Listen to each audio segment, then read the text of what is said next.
Do you feel sad, hopeless, no joy in things you used to find fun before?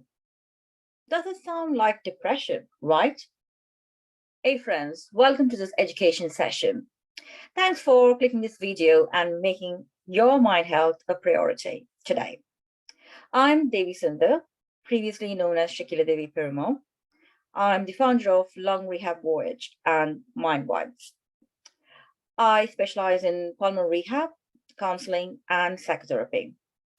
I'm also recognized as a fellow of Higher Education Academy in 2019.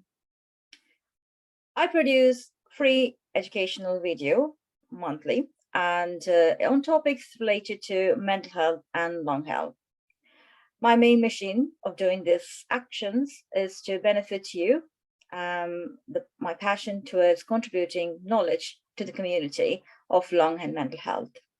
I would like to empower you with the knowledge of various conditions in mental and lung health, and also create awareness on the interventions that's available to manage it effectively. If you're a new subscriber or were watching this video for the first time, please do consider to maintain your subscription or consider to subscribe to this channel, Lung Mind channel, so that you get notified whenever I produce some educational content. So let's then dive into what's the topic all about today. Today, I'm going to talk about depression and high-functioning depression. Why this topic on depression today? We live in a world of challenges, constantly being on the edge with the trauma and grief. The world data confirms 264 million people worldwide live with depression. And depression is a leading cause of disability in the United States in the age groups between 15 and 44. In England, 1 in 6 people suffer from depression and anxiety every week. So the data forces us to be aware, consciously aware of the symptoms of depression so that we can reach out for supports available around us. Today, I'm going to introduce you to 2 types of depression: major depressive disorder and persistent depressive disorder, previously known as dysthymia. While the symptoms and signs of both are similar, the intensity and duration differ.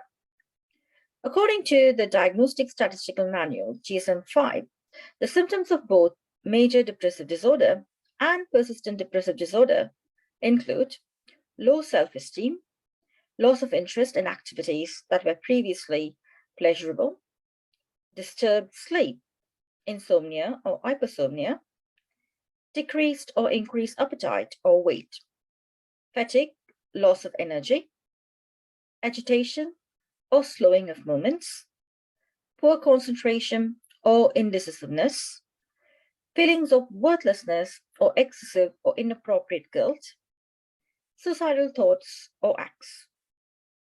To be diagnosed with major depressive disorder, a person needs to have 5 or more symptoms during the same week, 2-week period time, or longer than 2-week period time. And this should affect their functioning, both social and personal.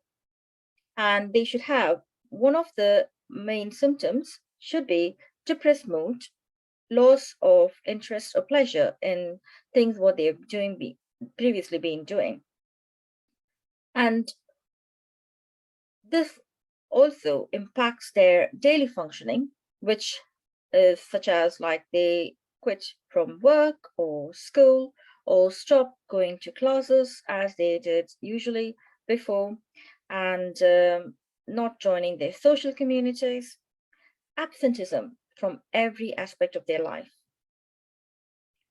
On the other hand, persistent depressive disorder, also known as dysthymia previously, is to be diagnosed with that particular disorder. A person needs to be having only 2 symptoms, one of which should be depressed mood, and the symptoms must be present on most days for at least 2-year period. In children and adolescents, the symptoms of irritability and mood can be persisting for at least 1 year to be sufficient for them to have been diagnosed with persistent depressive disorder. It is possible to have periods of times of symptom-free during those 2-year period, but cannot last longer than 2 months. This symptom can be persisting for longer periods, as I mentioned. And today's world, this persistent depressive disorder is referred to as high-functioning depression. The NICE guidance on depression, last revised in February 2022, again actually insists, considering the person's having depression symptoms, one of the 2 core symptoms should be present. During the last 2 months, I've often been bothered by feelings of down, depressed, or hopeless, and having little interest or pleasure in doing things. If at least one of the 2 core symptoms is present most of the time for at least 2 weeks period, then ask for associated symptoms of depression to identify whether this person qualifies for a major depressive disorder or a persistent depressive disorder. The severity of depression is determined by both their number and severity of symptoms, and also the degree of impact it has on the daily functioning. Why we feel depression? We feel depression because there is a low balance of chemicals such as dopamine, serotonin, and norepinephrine in the prefrontal cortex and hippocampus that regulates the mood and information. As a result, there is a disconnect in the neural circuits and circuit chain is broken, resulting in negative neuroplasticity. What is neuroplasticity? Neuroplasticity is a process of brain remodeling. As we learn new things, old unused parts disappear and new parts are formed. What are the possible causes of depression? Genetic factors contribute 40% to depression. Environmental factors such as trauma or neglect in early childhood, current stresses such as relationship difficulties, unemployment, social isolation, and physical illness. According to the National Institute of Mental Health, people who have post-traumatic stress disorder, PTSD, and anxiety disorder are particularly likely to also develop depression. Harvard Health confirms chronic pain, and particularly disabling chronic pains such as fibromyalgia, irritable bowel syndrome, low back pain, headaches, and nerve pain are closely related to psychological distress, including both anxiety and depression. And possible causes of depression in children may be losing a parent or witnessing a parental separation. How can we manage it effectively? The first tip to manage your depression is psychotherapy. Psychotherapy can be a best intervention to increase your emotional awareness and labeling so you could address it. Mind and body are connected, and mind health is crucial for your physical health. In psychotherapy, there are different techniques that can actually support you to combat depression and learn new pathways in your neural circuits so that you can overcome depression. One form of therapy is cognitive behavioral therapy. It teaches you to adjust your thoughts and actions. It challenges your negative thoughts and helps you to understand some of the coping skills and relaxation techniques to reduce stress. The next one is interpersonal therapy. It shows you how to communicate better.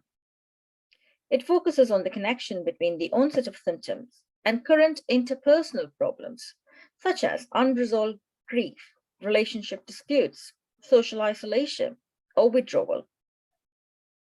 The next one is a problem-solving therapy. It gives you skills to manage your symptoms. The second tip is exercise, the best medicine without no side effects. One reason exercise can support combating depression is releasing the feel-good chemicals like dopamine in your brain that enhances your sense of well-being.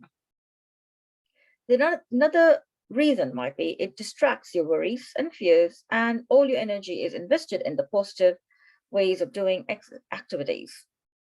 Even a 10 minutes of walk, connecting with nature might support you to feel good and think positive and getting out of the trap of depression. And the third tip is relaxation technique. The large research review published in March 2014 in JAMA Internal Medicine confirms that mindful meditation, a way of training your mind to slow down your racing thoughts, letting go of those negativities, and calming both your mind and body by sitting quietly and focusing on your breathing, can actually ease your symptoms of depression and improve your quality of life. I hope this education session on depression helps you to understand about depression, types of depression, and why it is very important, and what are the different techniques that can support and interventions that can support your depression, and how you can overcome your depression. Please do share and subscribe to this channel. Thanks for watching this episode. I will see you in the next episode with another topic on mental health or lung health. Bye for now.